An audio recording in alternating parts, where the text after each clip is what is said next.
Hello, everyone. Welcome to another edition of the Orthodox Nationalist. This is Matthew Raphael Johnson. Christ is risen. Today is the middle of Easter week, April 27th, 2022. I have one announcement. I'm not going to get into too much detail here, but through the effort of a few friends of mine, my wife/agent as well, I'm going to be putting out some merchandise relatively shortly. There's so many things. There's a market for a lot of this stuff. These are Nicholas or Kodrianu or nationalism in general, Putin stuff, whatever it is. There's people who want this, and very few people who are offering it, and certainly not offering it in a way that Americans have any interest in. And that's going to be coming soon. I'll give you more announcements there as this develops. And as always, I want to thank my donors and friends. theorthodoxnationalist.wordpress.com is the blog that Sven Longsang set up for me, and that's where you can do the donations. And my website as well has the blue Support the Orthodox Medievalist here, which has a double eagle on it. There's Patreon, there's Coinbase, there's, I have quite a bit of ways to donate, and I do thank everyone who's even considered it. But with Patreon as well as the merchandising coming up, hopefully we can continue to raise some money to keep us functioning. I want to talk about a few things today. I don't normally, there are a few exceptions to this, but I don't deal with kind of common issues. Let other people do that. The Elon Musk stuff, I really don't care. What happens with Johnny Depp is not all that interesting to me. I don't think people who tune into this series here care that much either, except to make fun of it. Even the war in Ukraine, which never was much of a war, as I knew as soon as I got back from my honeymoon, started going through the material. But let me give a summation here. I'm not even talking about the causes or even the effects, but I want to give a summation why this had to have been something promoted by NATO in the U.S. especially, not any ruling class people in Ukraine. Of course, Ukraine is a colony. So it's something along the lines of a colonial possession doing the dirty work of its owner. But why they never had a chance? Why this was so ridiculous? Why the propaganda from the absurd media just doesn't, it can't hold even the slightest. It can't go up against even the slightest criticism, the slightest logical critique of it. And I have a few just basic reasons that people need to consider. Ukraine has never had a unified chain of command. They've never promoted people based on merit. Especially over the last few years, they've promoted people based on ideological subservience. And the same thing goes for the American military, too. It's a deadly flaw. When you promote people based on ideology rather than ability, you're asking for trouble. And this is exactly what's been happening in Ukraine. You can't have pro-Russian people wearing stars in that country. And this is if anything, if there's one overarching cause for the disintegration of Ukraine, it would be that, militarily speaking. But almost as important is the fact that they don't have money. They don't have a functional economy. They don't have the resources for any kind of war of attrition. This is why the nuclear and the poison gas options were always there. They were always present. Because a conventional war is absurd from the Ukrainian point of view. If it were a prosperous place, something like South Korea, it would be a different story. But it's not. It's a backwater. No different than Georgia in 2008. Nothing that the Ukrainian elites, that is, those connected with NATO, anything they've wanted, they have not achieved, except for public humiliation. Anything that they've sought in seeking to destroy Novorossiya or humiliate Russia, none of that has come to pass. And the only reason it ever was attempted was that NATO pushed them into it. They never had much fuel. This is more of a technical thing. People don't realize any kind of mechanized unit, especially when you have a lot of them, fuel is, the fuel demands are immense. You don't have enough, oil and gas to heat your home in Kiev, then you're not going to have anything to put in the mechanized units that are necessary to win any kind of a war today, any kind of conventional war today. They didn't have Western direct military support from the very beginning. Within 2 or 3 days, NATO had pulled back, saying we're not going to get involved in this. And once the route was clear enough, even the allies of this regime were pulling away. You have a country, of course, that's extremely divided. There are way too many Russians there. There are way too many people who know exactly what they would be fighting for. They knew, of course, that just like in 2014, the Ukrainian army is going to just disintegrate. They're not dying for New Khazaria or anything like that. They will, however, die for something like Novorossiya, or to be as well off as Crimea. And, of course, that's another reason, of course, that Crimea is just across the river. And it's in excellent shape primarily because it joined Russia and uses the ruble and has all of these markets open to it that actually need Crimean materials. But that deep division, and Crimea is one of these things, deep divisions within the population itself, the tremendous divisions even among nationalists, such as they are, whether they be real or not. You have the largest church in Ukraine is, of course, the Russian church. You can't win an all-out war, certainly a war of attrition, without some basic unity, and that didn't exist. And it's proven by the fact that the Ukrainian government had to ban all Russian newspapers, all Russian reporters, any professor or anything else that was too pro-Moscow was purged, and some of them are rotting in prison right now. Just from that alone, they never had any chance. No different than Georgia in 2008. You don't have an industrialized economy there like you used to have. You can't prosecute a war, even a fairly brief one, without the industry to support it. You can't win a war based entirely on aid from abroad, especially aid that often is misused with people who are poorly trained. And as you have heard this, you've heard me say this before, but in order for a military to function under any circumstances, you have to have weaponry and ammunition and training methods and coordination that's reciprocal. You can't have one unit using one rifle, another unit using another, and expect to have spare parts when anything breaks down. All this Western assistance was totally inappropriate for the old Soviet model stuff that the Ukrainian military is used to using. And they really don't have the money to upgrade. And there's going to be a point where the banks are just sick and tired of pouring tens of billions into a country that never seems to use it right, that has no non-corrupt element in government, and has no hope so long as this regime is in power. They're going to get tired of just throwing money at them. And there's too many there that simply distrust Western liberalism. There's no distinction in the Slavic mind today between liberalism on the one hand and Western elites on the other. The Western military is the armed variation of some version of liberalism. This is just another variation of the opium wars in China. This is what free trade really means. You have way too many, including Ukrainian nationals, who are actual Ukrainian nationalists.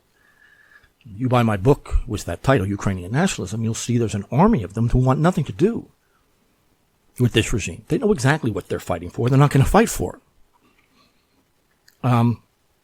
The divisions, even there, are too fatal. And the West is no better off. They are drowning in debt. They don't have the political foundation to prosecute a war, except maybe in Panama. And even there, in places like Grenada, some of you have read my Patreon article on this, where there were tremendous American casualties in Grenada against a handful of people. But Russia has proven itself militarily both in Syria and in Georgia. The U.S. has not proved itself militarily anywhere, not since Iwo Jima. And even there, they had to use poison gas, which I've discussed at some length, yellow phosphorus. That's what they pumped into the caves to drive the already emaciated Japanese out.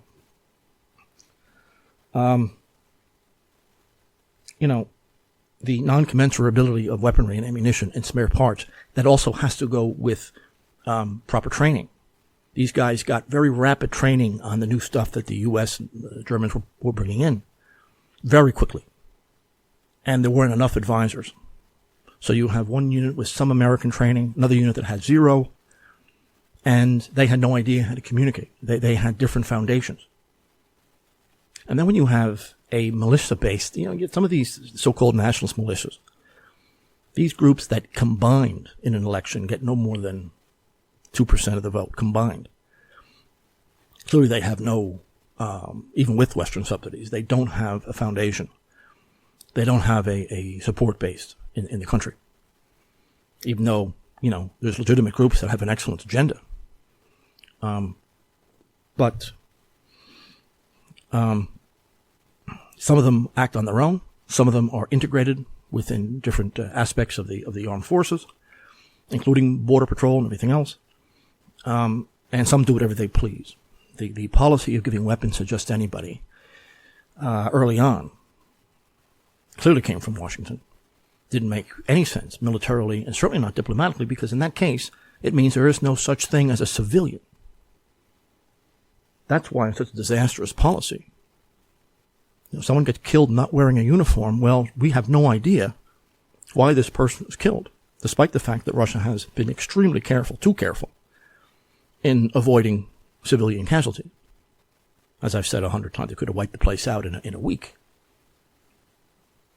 Obviously, you've known from the very beginning that air superiority was never going to be gained by the Ukrainians. Most of that air force was destroyed on the ground. Most of it's out of date. Most of the pilot training is extremely poor. It's a few hours compared to what the incredibly advanced Russian Air Force has at its disposal.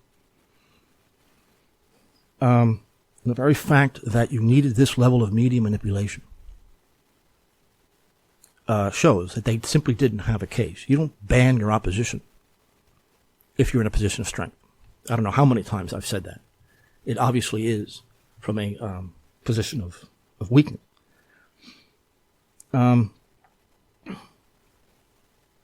So just to name a handful. I mean, of course, there's a lot of others. I've brought up desertion.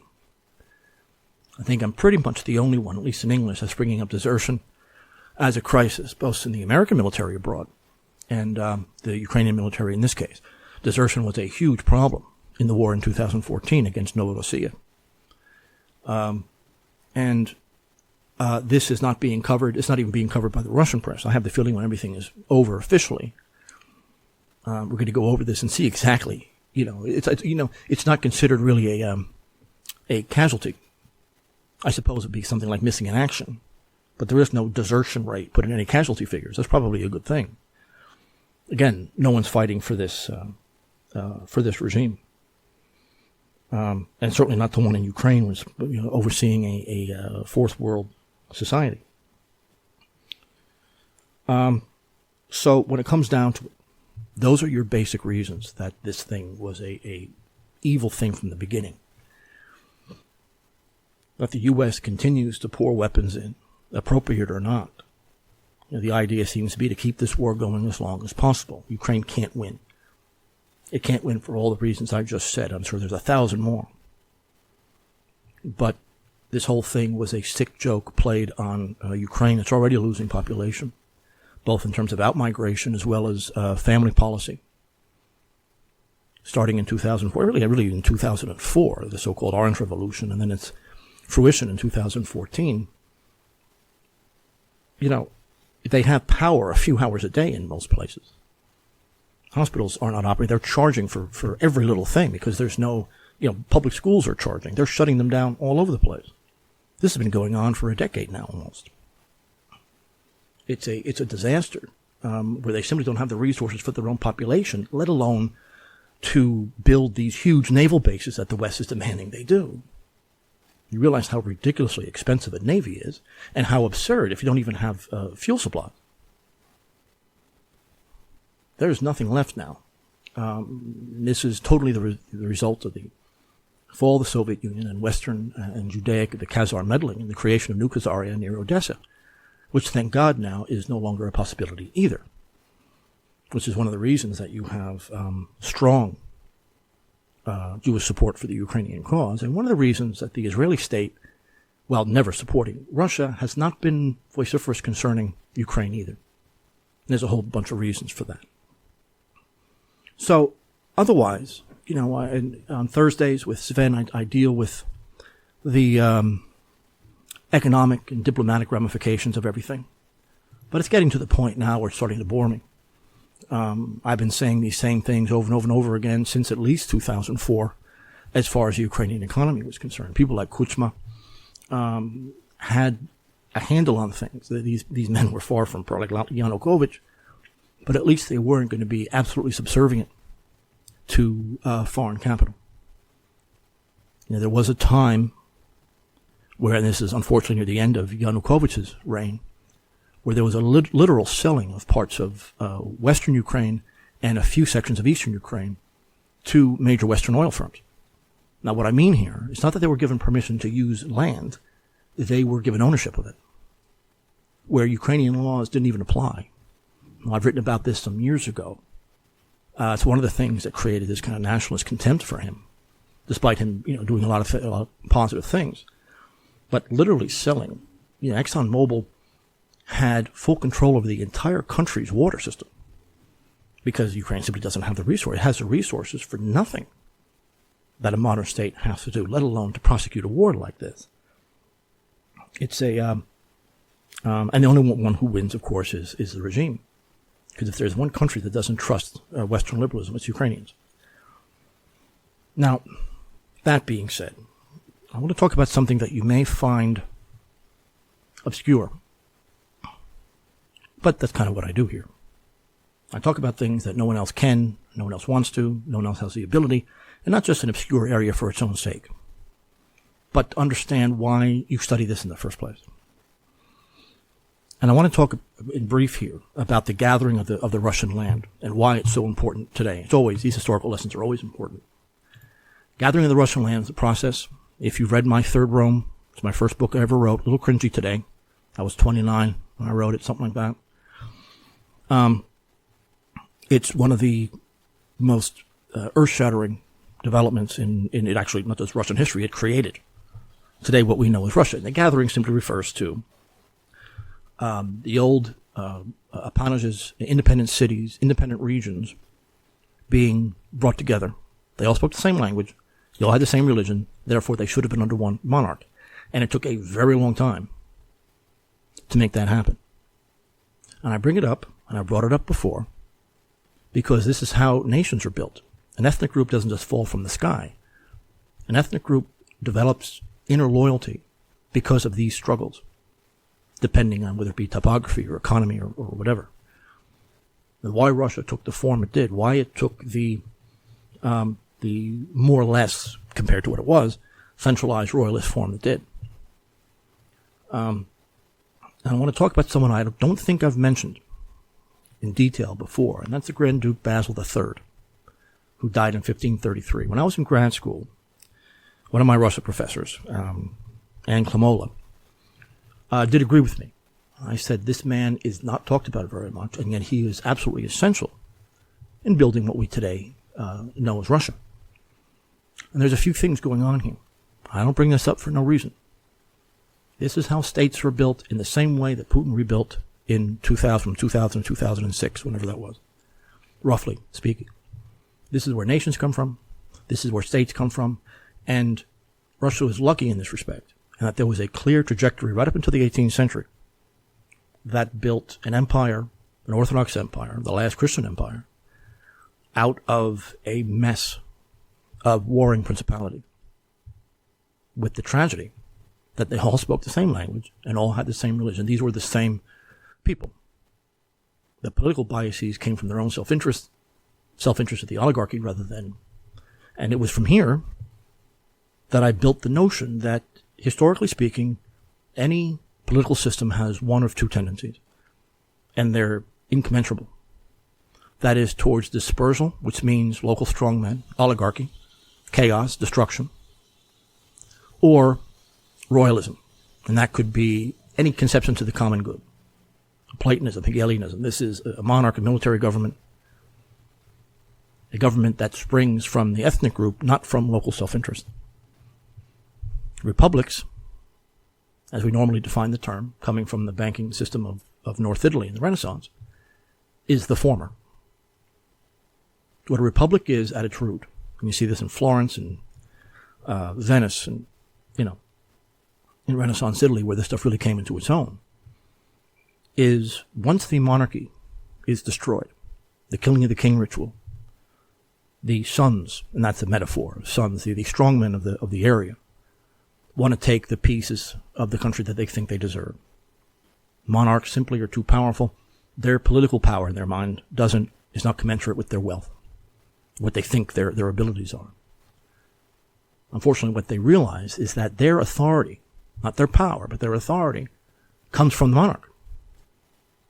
So they find themselves in a bad situation. So they have to have a myth, and that myth has something to do with freedom.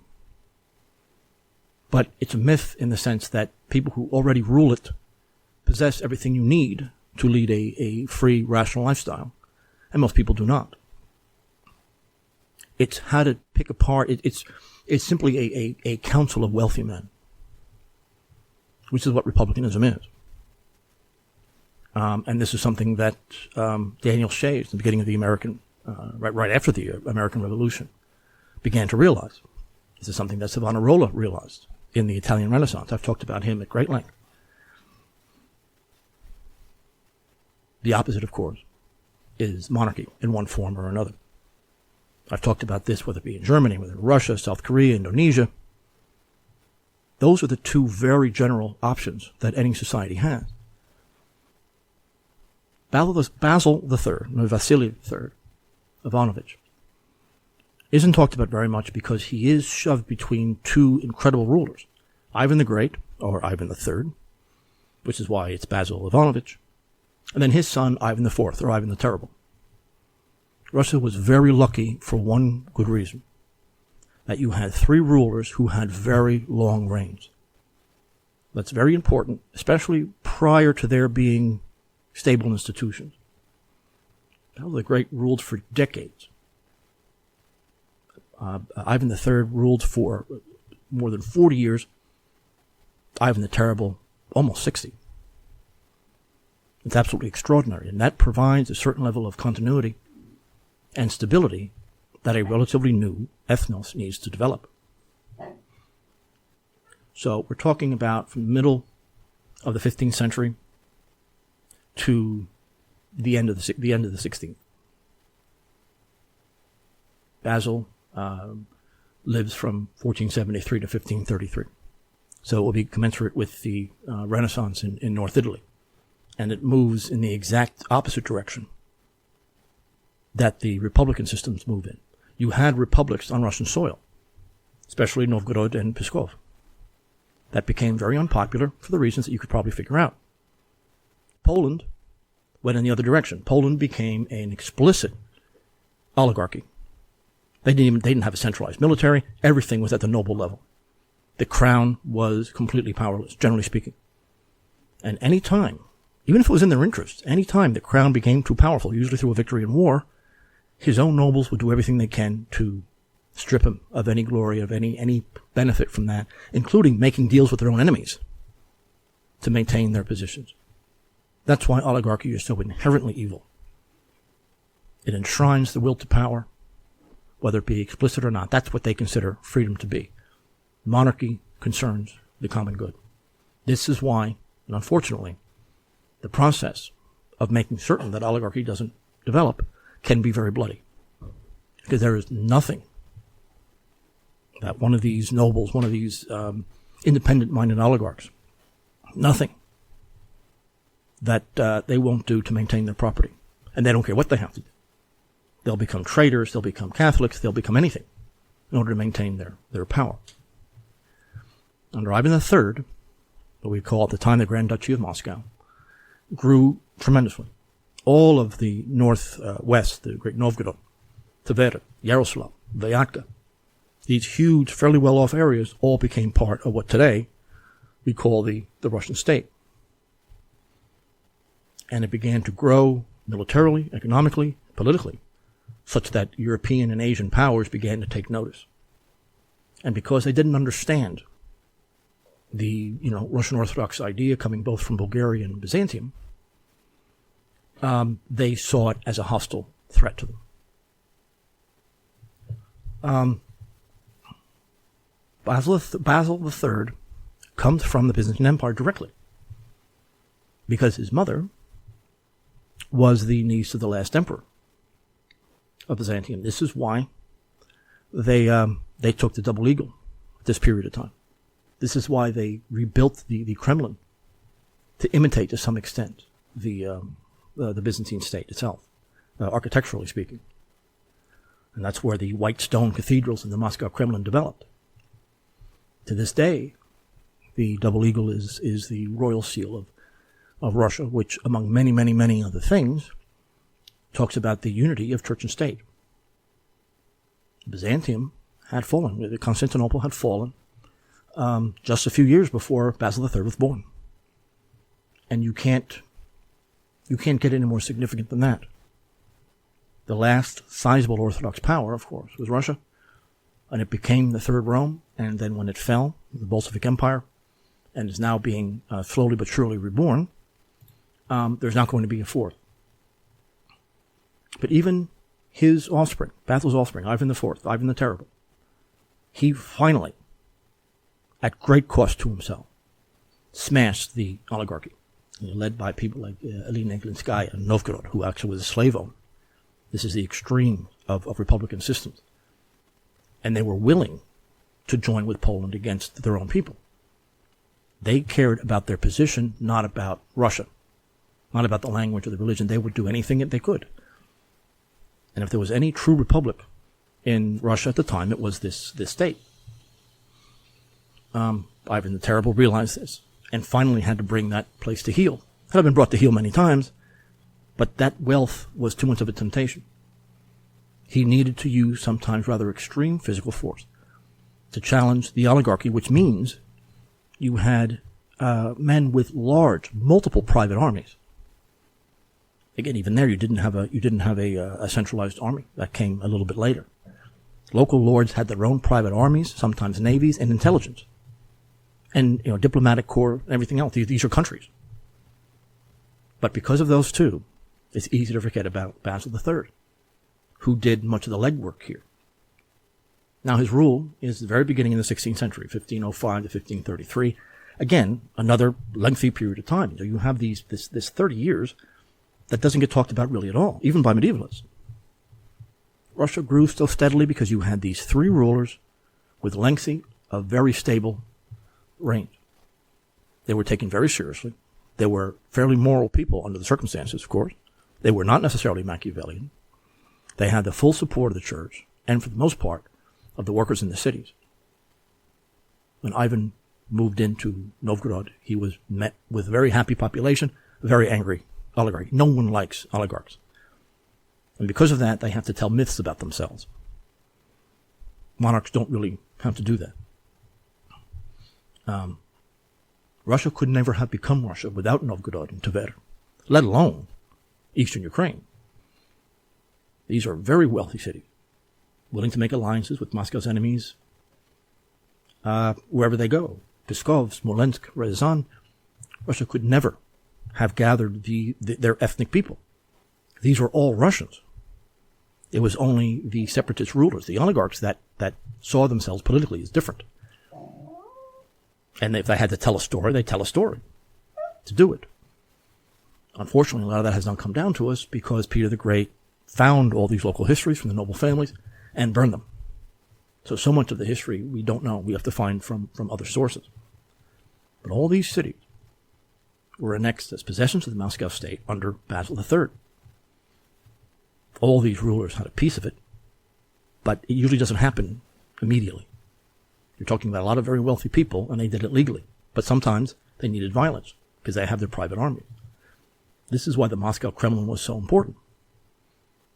He began building fortresses in the south of the country. We see this today, where the oligarchs from North Italy were financing the development of these Turkic tribes to go in and find slaves in the extreme southern part of the, just north of the Caucasus, where, roughly Baku and places north there, through the Black Sea. And the Jewish port of Kaffa in the Black Sea is where most of the money was exchanged, coming directly from Khazaria. These are the symbols of Moscow's victory over these forces. As I mentioned, Basil is the son of Constantinople from the Paleologue family.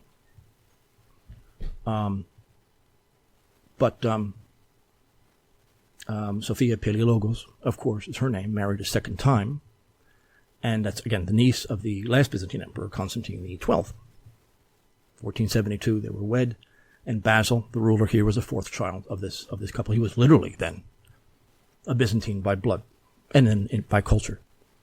That marriage that produced Basil III can't be overestimated. Because not only now you had the ethnic gathering, but now you had what form the state will take. It doesn't come from the so-called Mongol. It comes from Constantinople, to a lesser extent, Bulgaria. Finally, in 1478, Novgorod is fully annexed, but again, they're going to rise again more than once after that. And more extreme methods had to be found. Otherwise, you would have a very wealthy part of Russia giving itself over to her enemy. This has been the crux of Russian history since Russia's come into existence. The Russian Empire has nothing to do with commercial ties. It was the end of these commercial ties. It was about self-protection.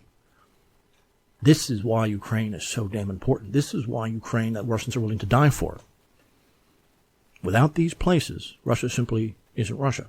You cannot have a Orthodox Slavic population, at least in the eastern part of Ukraine, somehow ruled by enemies of that very same group of people, and then used as a staging area to hit Russia, which is exactly what NATO was doing.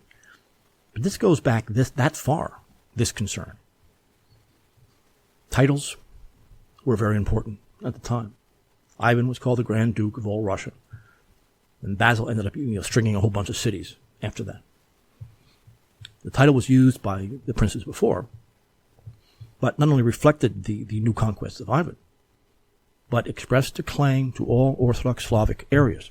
That would include in parts of Poland, that would include what we would call Ukraine today, that would include almost all of the Grand Duchy of Lithuania. It's easy to forget that Lithuania had a huge Russian Orthodox population, a huge church which had a separate church structure, led by Metropolitan Joseph Sultan, and had its own synodal system and everything else.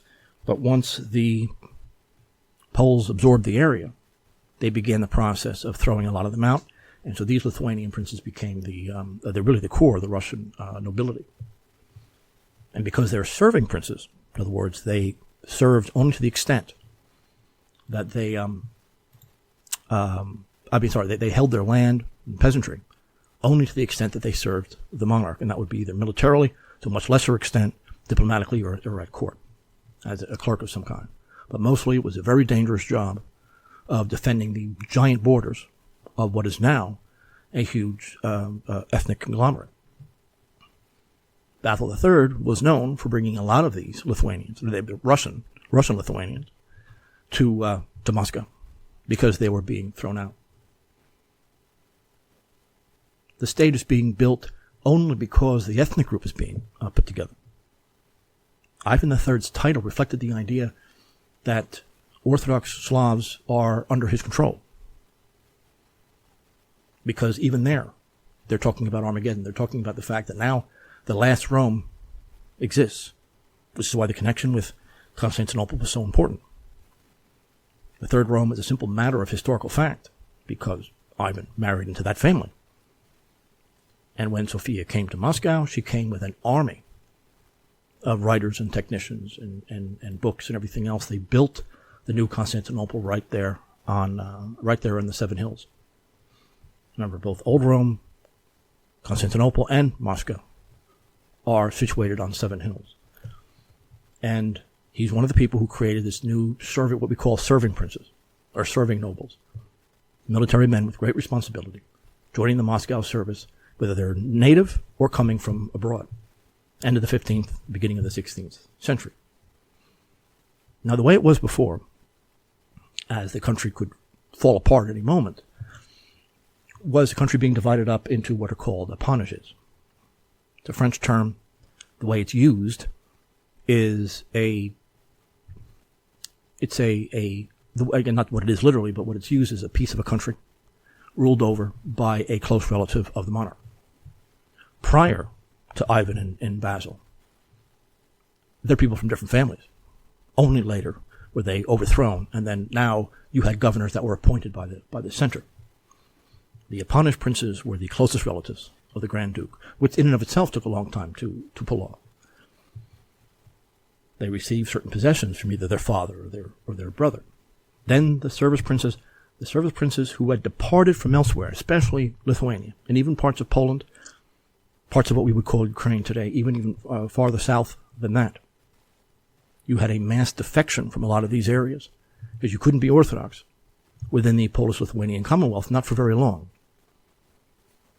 And their possessions, the huge tracts of land, were granted them right on the Muscovite-Lithuanian border. Not only against Poland, but also their Crimean Tartars in the south. But because they came from elsewhere, Basil III treated them with a tad bit of distrust. They could not claim the throne, that they were not from the same family. But there was always a concern for their departure, possibly back to Lithuania or wherever, depending on what deal that were made.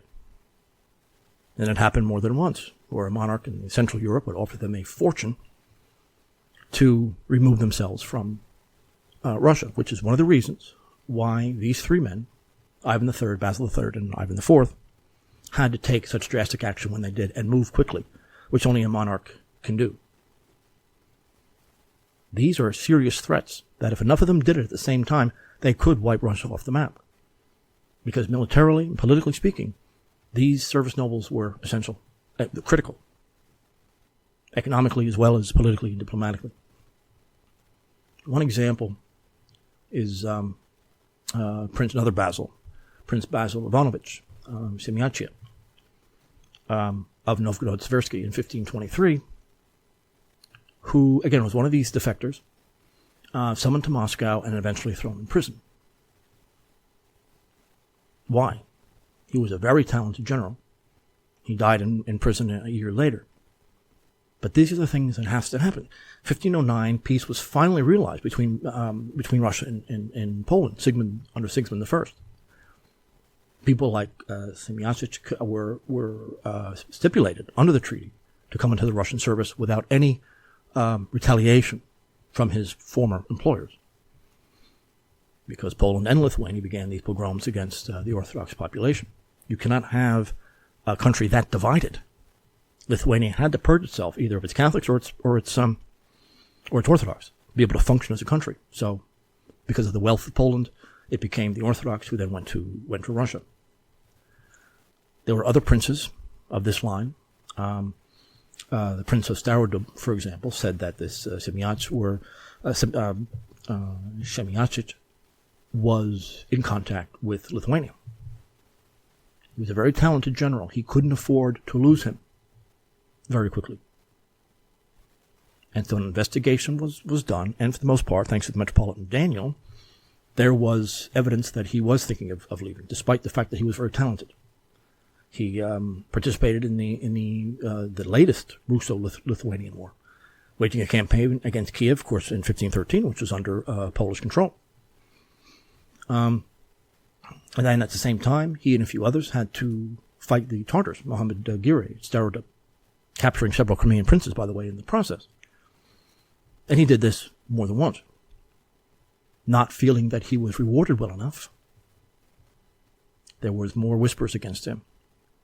He had already been around a long time, and then before he could defect, even if he's wrong, if there's enough evidence to show that it's a possibility, He had to keep it from happening. He became too powerful. And who knows? Some of the records are scanty, but he was, under false pretenses, brought to Moscow and arrested. And it's because of these kind of things. And these are the kind of the Machiavellian tactics that the Grand Dukes had to do. If we were ruling the state, we'd be in the same position. So that means that monarchs had more faith in the old Moscow boyar class, which is kind of an untitled aristocracy that had served the Moscow princes for generations and generations, and they all owned lands of their own right, patrimonial. This was a group that were given the plum positions in the small but growing state apparatus. Now, the service nobility was just under them. Their conditions of service were more strict, and the supervision over them equally as strict. Even the children of the boyars were involved in this, and the difference between a boyar and a noble was very, very fluid. There really was no clear concept of a noble until the modern era. The difference is that those from elsewhere, the new service princes, owned estates on the condition of service, which means they were never there. They were on campaign somewhere, always, and most of the time they didn't come back. This is what took the place of the oligarchs in the separatist states. They owed everything to the sovereign. Their life revolved around service. They had no other claim to land. They had no other claim to anything. But for the most part, this was how the military was organized. I mean, theoretically, the sovereign could take away their estates at any moment, which you couldn't do in Poland, for example. That would be absurd. You couldn't do it in Lithuania. You could only do it in a centralized system like Russia, who had far more enemies than these other places, was far larger than all these other places. But that threat was minimal so long that they didn't get the whispers that Basil got about his friends. I've read, depending on who you talk to, there were about 25,000 landowners in the entire country, and each one probably capable of outfitting and training a handful of men, because that was very expensive, and it was a substantial investment. They had no choice, not to mention themselves. So combat-ready men at any given moment, maybe 50,000, 60,000 at a maximum. And this is what built Russia. Distrust of outsiders, the obsession with this huge and porous border, and the notion that if you're going to serve the monarch and have the lands that you enjoy, you have to give something back. This is the concept of the common good. You did not have this in Poland. You didn't have this in Italy. In Russia, what you have to pay for, and you pay for it with your labor, and this labor is for the common good. Russia was surrounded then and now by enemies. This was normal situation, having American military, but this is normal for in Russian history. Everywhere you had enemies, and in this case, very large and very well trained ones. And at any given moment, especially these what we call the marcher lords, in Germany called them the marcher lords, these service princes on the borders could be enticed away at any moment. And the Polish prince could say something like, "You have to serve the Russian monarch. Isn't that a shame?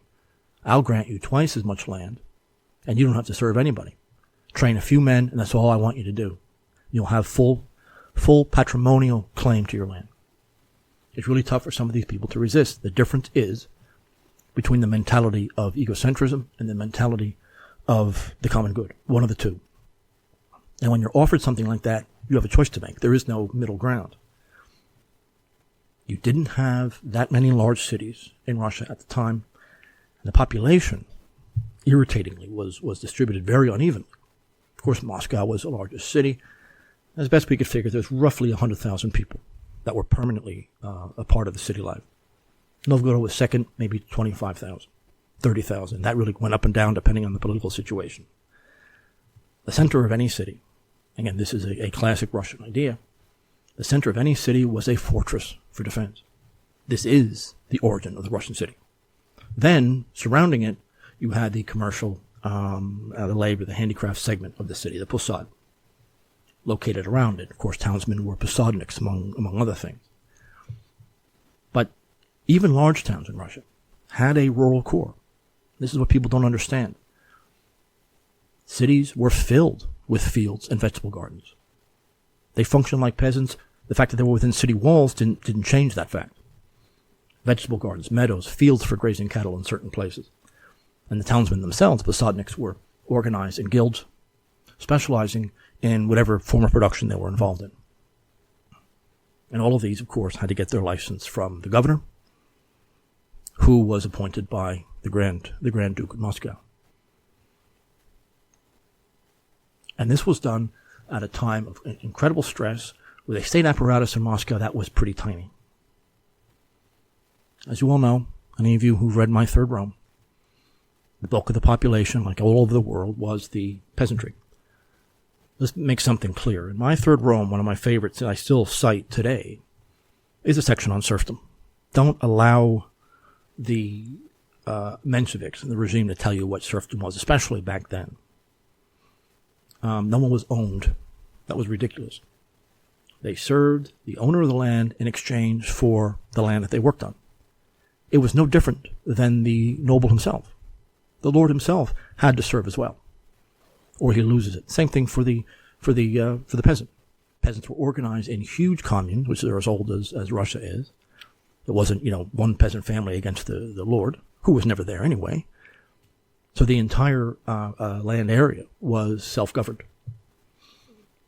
Now, here was a problem, especially during times of warfare, when the population goes down. They're invaded and torched, as the Islamic Tartars did all the time. It was permissible for a peasant to leave his land.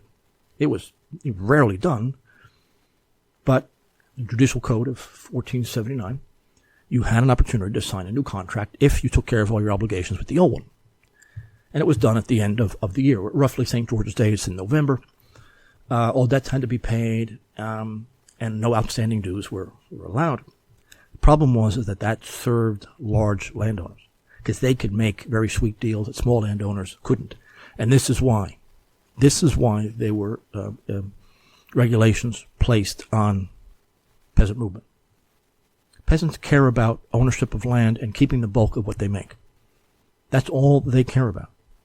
That to them, and being organized communally, that was civic liberty for them. They were much smarter than they're known for. You do have substantial peasant political thought in their actions as well as anything else. They could be very shrewd. They're not the ignorant bumpkins that the urban regime today thinks they are. They were extremely loyal. It was that they distrusted who was ruled over them, but no more so than the Grand Duke himself did. They were royalists, and they saw the Grand Duke as someone who was going to guarantee their position against a noble who was too rapacious. But that condition may not come. I can't wait to be, most nobles were not wealthy. Overwhelmingly, that came under Peter. Most nobles were not wealthy. But that came from a desperate position. Usually, the nobles had it far worse than the peasantry. The peasantry were not out on campaign. They had to grow the food. They worked, half the year. And the only reason they would ever leave if they got a better deal, which meant that now you had huge landowners. And that was going to be stopped. And only someone with the power of the monarch can do that. In the West, it's interpreted as this terrible restraint on peasant liberty, because we all want to be liberal Englishmen. That's what we're all. That's the whole purpose of our world. Of course, that isn't true. You can't have liberty without security, and vice versa. Without security, you can't be free, because you don't know what's going to happen. You have to worry about offending people. You have to worry about what may happen tomorrow, so I'm going to keep my mouth shut. But with a strong title to land, you can be far freer than the noble who is usually on campaign and maybe is not coming back, or becomes a prisoner. So, being able to move from one place to another, so long as everything is taken care of, is called the St. George Day rule. And it's because, by that time of the autumn, the season was ending, which was the most labor-intensive part of the year. And they were afraid that if they didn't have that restriction, they'd lose their labor for whatever reason. Someone makes them a better deal elsewhere. They have all these unharvested crops. But only in a place that was organized like Russia did the monarch have the strength to crack down on these actions. How badly that's misinterpreted. Now, under the Petrine regime, it got far worse. But we're not talking about that. No, this is old Russia. This is a very different story. You don't have serfdom like you had in Poland. It simply didn't exist. You had titles to land, which is all that peasants care about. Their freedom came from that level of security, plus the fact that they were totally self-governing. I said in my third Rome, and I'll say it here again, much of what became the Russian ethnic group and the Russian royal tradition came not just because they're surrounded by enemies and they have all these, what I'm talking about here. This is really what I'm talking about here, is building an ethnic group. This is where nations come from. I mentioned many years ago that the agricultural yield in the northeastern, northwestern parts of Russia was very low, given the nature of the soil and the temperatures. They didn't have a long growing season. It has nothing to do with Russian technology, which is equal to anybody in the world. That's not the issue. It's the terrible place, the terrible soil that they had to work with. So after the sowing was done and everything grew, the peasant collected maybe 2 or 3 times more by natural growth, which is much less than in the rest of the world. Now that changed in the southern part of the country. It's a totally different story. But in the Muscovite section of Great Russia, it became very difficult. But some of that even had to be left over for next year. So the monasteries were commanded, some of the bigger nobles were commanded to make sure you have plenty of store, because that's a very razor-thin margin here. This system created very few rich people. And this is why the monasteries were so important, because they functioned in a totally different way and were closely under state control. This is what produced bishops and very powerful abbots and the political thought of the era. They were extremely significant here and had every reason to be at war with any noble that got too big and got too powerful. This was the origin of the Third Rome idea. And it's not an accident that the Philotheas came from Pskov. But one of the reasons you needed a tightly knit royal society was the fact that in these northern areas, you're on the verge of disaster at any given moment. This is why you had the unavoidably low surplus product that comes from the northern soil is what builds compensatory mechanisms, what I call the structures of survival. The ethnic biases, the institutions that history has ethnicities build to become a nation derives from these problems. Structures of survival. This is how a people survive. Difficult times, foreign occupation, warfare, poverty. This is why they hang together. This is why they die for one another, like you would for your own family if you're normal. The nation is a collection of these structures with people speaking the same language and having the same faith. Especially at the time, but even now, you can't have a nation, and call itself a nation, having 2 completely different churches. Catholic, Protestant, Orthodox Catholic, there's no way. And very rarely can you show that. Lithuania had to purge. Germany, when it unified, had to purge. It's unfortunate, but you can't have a functioning nation when everyone's believing whatever they feel like. This is what built the Russian ethnic way, the Ethnos. Basil was at the center of all of this. He, in his 30 years on the throne, began to annex these last surviving autonomous provinces. Pskov in 1510, Volkomansk in 1513, Ryazan in 1521, Novgorod-Siversky in 1522, as I mentioned. Slowly but surely, he took advantage of problems in Poland. There's always chaos in Poland, to capture Smolensk. It was a great eastern fortress of Lithuania over a 2-year period. And you had a rebel Lithuanian, Prince Mikhail Galinsky, who provided Moscow with artillery and engineers. He's one of the people, you got to purge Orthodox people like him. Well, this is what you get. He's going to go over to Russia and bring his money and men with him. And this is why Smolensk fell. Smolensk was always, it's a fairly wealthy place, right on the border, and has always gone back and forth.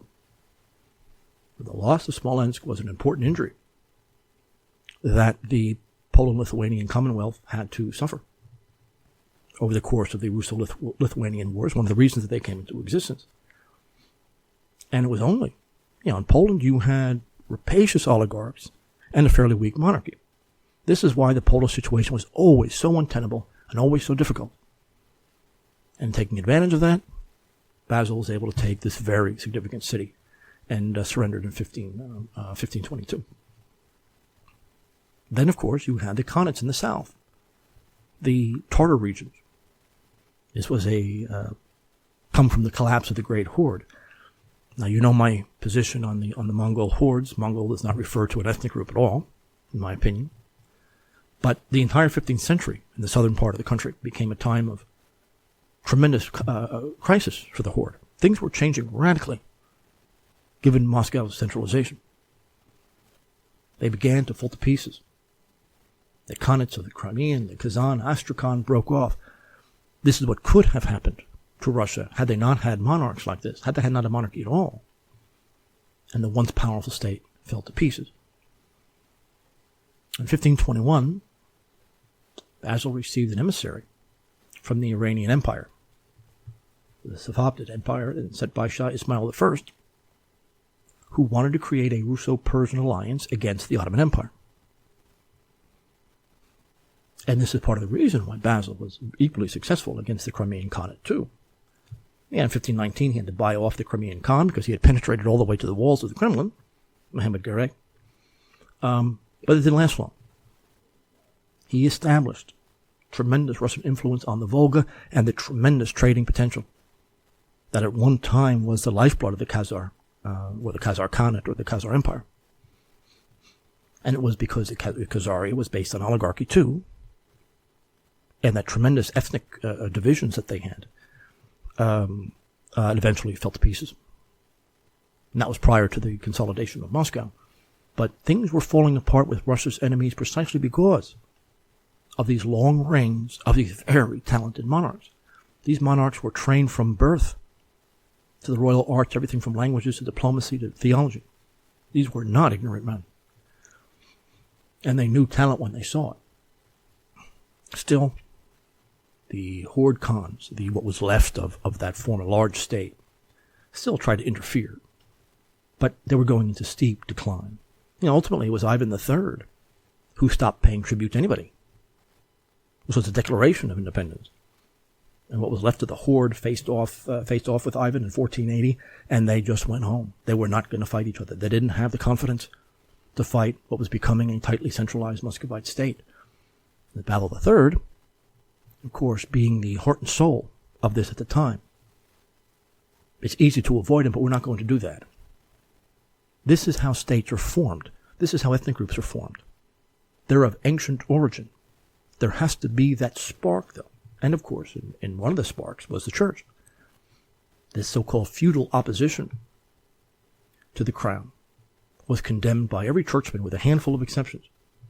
And it continued on to the reign of Ivan IV. Metropolitan Varlam in 1521 was banished. He just was sent to another monastery because he rejected the fight against the Apanash prince Semyashich, as I mentioned above. He sent Basil Shusky and Voronsky, Ivan, into exile for threatening the stability of the state.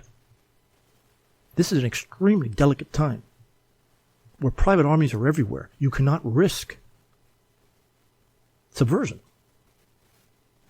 This is also the time that Vasil Patrikiv, very important person in the subversion of Russia. If you go back to both my written work and the lecture I did on the so-called non-possessor controversy, which is a myth, you'll see that Vasil Patrikiv comes up over and over again, who was a heretic in every sense of the term, and a Judaizer.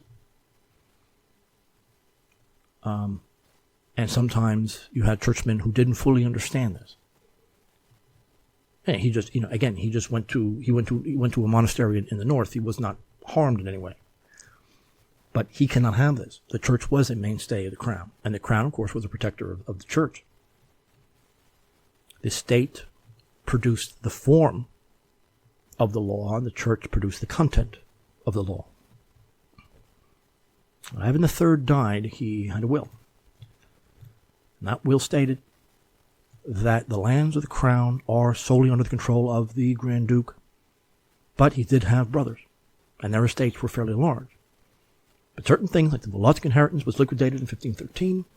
You had several people dying childless, and they died childless because the monarch didn't allow them to marry. And by law, if there was no immediate successor, that would come under the control of Moscow. These are the things that simply had to be done. And those like Andrei Asteritsky did have sons, but they were very loyal. The writing on the wall was very clear. And there was an almost obsession with justice that you didn't have in rapacious oligarchies. You can't. It's too egocentric for that.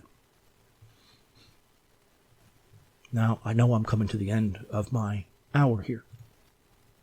And maybe I'll finish this next week. But you understand what it comes down to is the formation of nations. I talk about this stuff not just because it's interesting history, but because it built an entire country. These structures, these are all structures of survival, created what we now know as a Russian ethnic group. It is normal for the Russians to have a tightly centralized state and having to deal with multiple enemies at once. And the ignorant Westerners, who just honest to God believe that the entire point of history is to make everyone liberals, and that is a legitimate thing. This is what everyone wants. We're to go into Iraq and be called heroes. Everyone wants freedom in some very vague sense when everyone knows what they're talking about. Of course, it isn't true.